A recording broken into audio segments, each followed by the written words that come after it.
everyone, my name is Nanji Mateo. I'm the founder of Interpremet.com, and I want to welcome you to the Interpremet's Q&A corner, where I answer your burning questions that you send me through our newsletter. So, the first question of the day is, can you interpret with intermediate English proficiency? The short answer is no, you cannot interpret with intermediate English proficiency. Why? Because you need advanced English proficiency to really understand what the other person is saying with all of the details and all of the nuances. And also, English proficiency is just the base of a series of skills that you build on, such as memory retention, medical terminology. So, English proficiency alone is not enough to be an interpreter. And English proficiency has to be to an advanced level. You don't need to be a native speaker. Your English doesn't have to be absolutely perfect, but you do need to have great mastery of the English language and your other language. Otherwise, your job as an interpreter is going to be really painful, really stressing, and you could be causing certain misunderstandings, especially when we talk about medical interpretation, where there is so many medical terms thrown around. So, advanced English proficiency is just one building block. You need to have also medical interpretation training, and preferably also be certified as a medical interpreter if that's what you want to do. So interpretation to training is different to language proficiency. It's not enough just to be bilingual, you have to go through the training as well.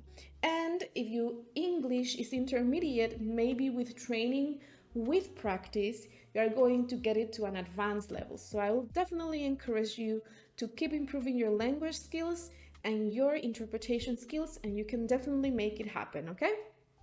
All right, so question number 2. Where can I start gaining some experience? Remote or in person? Volunteer first? Could my ad hoc experience be considered for job applications? Well, this is a very good question. So let's start with the first portion. Where can I start gaining some experience? Volunteering, remote, or in person? I would recommend that you start with volunteering. Because when you volunteer, you typically do it with, let's say, local non-profit organizations, free clinics, sometimes interpretation associations. And this is a great way to get started because the environment you are working in is usually with other volunteers who are very supportive, who are very passionate. As far as your question about doing it remote or in person, that's going to really depend on you because each mode of interpretation has their advantages and their disadvantages. And in general, one can say that in-person interpretation is a bit easier than remote interpretation. Why? Because on in-person interpretation, you have more opportunities to manage the flow of the conversation.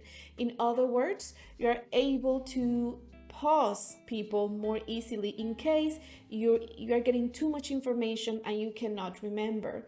In remote interpretation, that's more difficult to do, so you do need to have great memory skills. Something else that happens in remote interpretation is that there may be some audio quality issues, or the audio quality may vary a lot. So that will be another extra challenge that is not always present in-person interpretation. Also, when you are interpreting in person, it's easier to connect with other people, whereas in remote interpretation we have this inhibition effect where people sometimes forget that they are talking to another human being and they say things that wouldn't say at your face, or they are more rude than they would typically be in person. This doesn't mean that people in remote interpretation are mean. I have had great moments in remote interpretation. I have had great connections, and I interpret remotely every day, and I love it. But for a beginner interpreter, I will say in-person interpretation might be a little bit easier because you have more resources and you have more tools that are going to help you make your job more easy. As I mentioned, you can volunteer with local nonprofits, free clinics, interpreter associations, but I'm going to recommend one organization that I have volunteered for myself and I really, really like it. It's called Community Health, and they're looking for Polish and Spanish interpreters. And they're a great organization, they're very well organized, and I'm sure that for Spanish and Polish interpreters, you will always find volunteer opportunities. And they are based in Chicago, so they do in-person interpretation in Chicago, and they also do remote interpretation all across the United States. At Interpremed, we have a program called the Ambassador Program, where we give volunteers a little bit more support before volunteering with community health. And so if you want to become part of that program, you can check the video description and I'll leave the links right there. As far as your other question, could my ad hoc experience be considered for job applications? I will say that it all depends on how you present it. So let's say, for example, that you have been an ad hoc interpreter sometimes for family members or friends or occasionally at your job. If in your interview or in your CV, if you mention that your experience of being an ad hoc interpreter showed you how complex interpretation is, and this made you pursue training in interpretation, that's a nice way to present it because it tells a story about yourself, about how dedicated you are. Um, Usually, when you apply for an interpretation job, they ask you from 6 months to 2 years of experience, more or less. However, that experience can be counted with your volunteer interpretation experience if it is medical interpretation and you're applying for a medical interpretation job. Then it makes perfect sense. And the other question is, do you have any advice for the NBCMI exam? Yes, I have a lot of advice. I actually created a video just recently about that and also a blog post. So I'll make sure to link that video, link that blog post with 5 tips to pass or to study for the NBCMI and CCHI exam.